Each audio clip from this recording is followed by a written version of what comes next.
that kind of cool stuff. So it adds a lot to the experience, and now they can say they died. And where does that come from in terms of in your life? You know, you said that you've taught blind skiers and you wanted to bring scuba diving. Where does the passion for the skiing and the scuba diving come from you? Well, as a journalism major, I thought if I ever have to interview someone like Jacques Cousteau, I better know how to scuba dive. So in college, I took scuba diving as kind of another arrow in my quiver as a journalist. And what happened was, after I did my open water dives, I just went, oh my God, this is incredible. This is like flying. This is like being an astronaut. You know, you don't have to pay a lot of money to go up in an airplane and drop fast and experience zero gravity. You could go in a pool anywhere in the country and experience this, and then prepare for open water and go to someplace like the Florida Keys like I did, and it's like being an astronaut. So I thought this would be perfect for people with physical impairments, and it's turned out it's much more than building confidence, independence, and self-esteem, and that's what I originally got into it. I thought it would be that, but what we found is it's actually therapy. It's the only place in the world where you could do physical therapy in a zero-gravity environment. That's huge. I mean, a therapist now can say, okay, Johnny, I want you to do range of motion, and they'll get circulation in parts of their body that can never get on land because they're slaves to gravity. But it's also inherently hyperbaric. So we have kids with autism that respond to it like that. Parents say, oh my God, I've never seen Johnny do this before. It's because pressure is actually a therapy for kids with autism. So we've got hyperbaric therapy, right? And we figured, gosh, we'll add 100% oxygen at shallow depths, and now we'll have oxygen therapy, hyperbaric therapy, and physical therapy in a zero-gravity environment. And it's just, what we've seen in 13 years is unbelievable. The anecdotal evidence is unbelievable.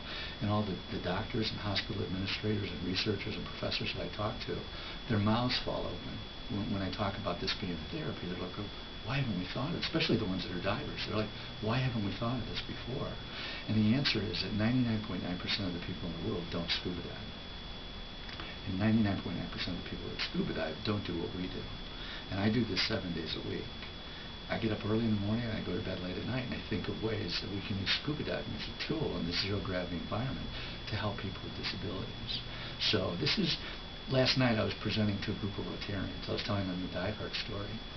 And I had an Iraqi soldier who was an Iraqi veteran come up to me afterwards, and he said, Jim, he said, what Diveheart is lightning in a bottle. He said, when someone hears his story, so when the right person hears his story, he said, they're going to make your dreams come true. He said, whether it's an organization or a foundation or an individual, when they realize the potential here, it's just going to blow the doors off of therapy and rehabilitation for people with disabilities.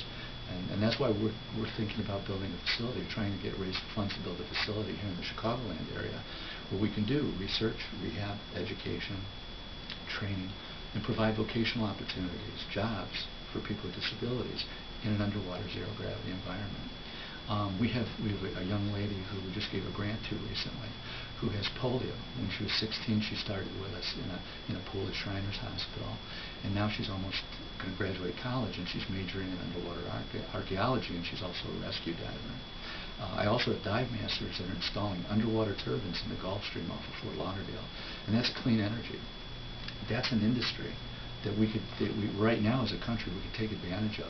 Anywhere there's water movement, it's like an underwater windmill. It's like clean, it's free, and you could take individuals that have different abilities, maybe amputations and spinal cord injuries, and train them up and get them in this environment. Now they're equal with everyone else. Oscar's right. Okay. Does anyone need to get that? No, I think they should be forwarded, actually. The one thing we didn't think of, right?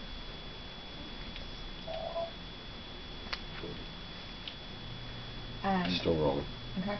Tell me, if you can sum up in one sentence what Diveheart is, can you, I know that's hard, but just try to give me in one sentence, what is Diveheart? No, Diveheart is freedom. Diveheart is hope. Diveheart is an opportunity for an individual to change their belief system. It creates a paradigm shift for individuals with disabilities. And that's what we want. We want people with disabilities to imagine the possibilities in their life. and go on and take other challenges they wouldn't have normally taken on before. One of the things you asked earlier, what inspired me, one of the things that inspired me was I had friends in the media business that said to me, you know, Jim, I was always afraid to take on this challenge in my life until I saw your daughter skiing. And I thought, you know, if she can ski and she's blind, I could do this, you know, and I went, wow, this is really powerful. I mean, all of a sudden, these guys, these professionals are like, they don't hardly know my daughter, but they're going to take on a challenge that they wouldn't have taken on before because they were motivated and inspired by a blind girl. Great. And explain to me who you help, because I know there's different groups of people, and tell me who are the people who come to Diveheart. Right.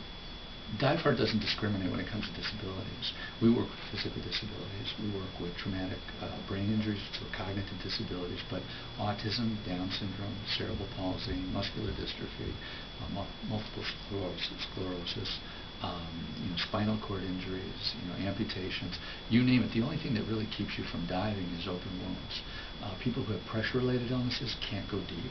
But we can still do stuff in shallow water with them.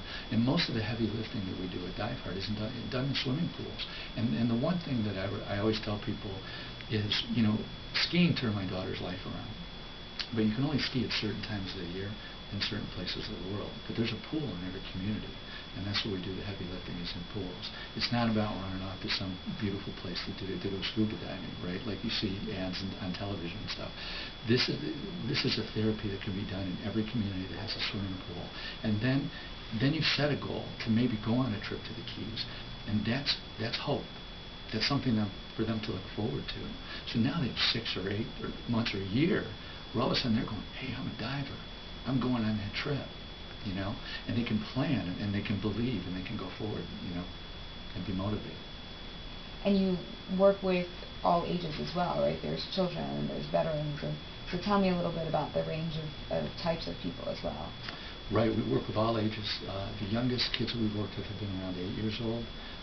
If the equipment's too big for them, sometimes we'll even float the equipment and run along hose and put a regulator in their mouth. If the regulator's too big, sometimes we'll use a full face mask with communications, and we'll put surgical tubing on the inside.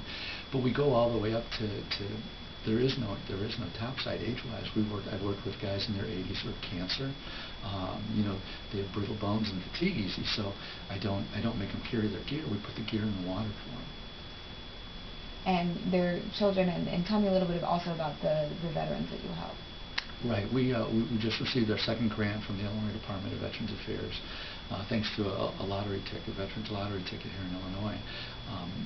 And what we do with veterans is we work with the VA and we work with Great Lakes Naval Base, and all over the state of Illinois we can train up vets for free, vets of all abilities. And we train able-bodied vets and active military to work with disabled veterans. And in fact, we're leaving this week to a quarry in southern Illinois where we're going to be doing some training. We have about 25 people, about 7 or 8 vets with disabilities.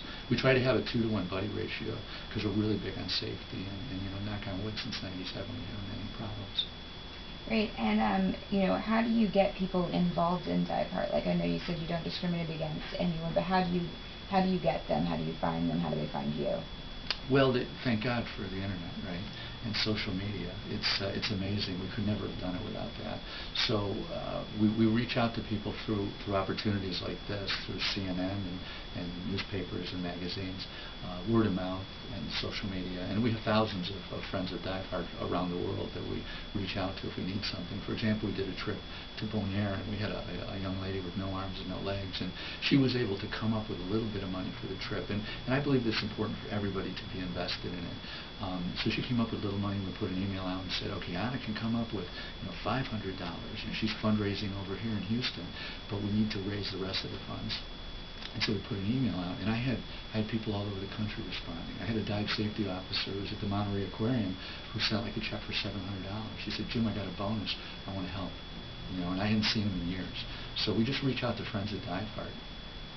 Right, and what is the process? Is there do you have to select people, or does anybody that comes to you and said, hey, I've got a kid who's recovering from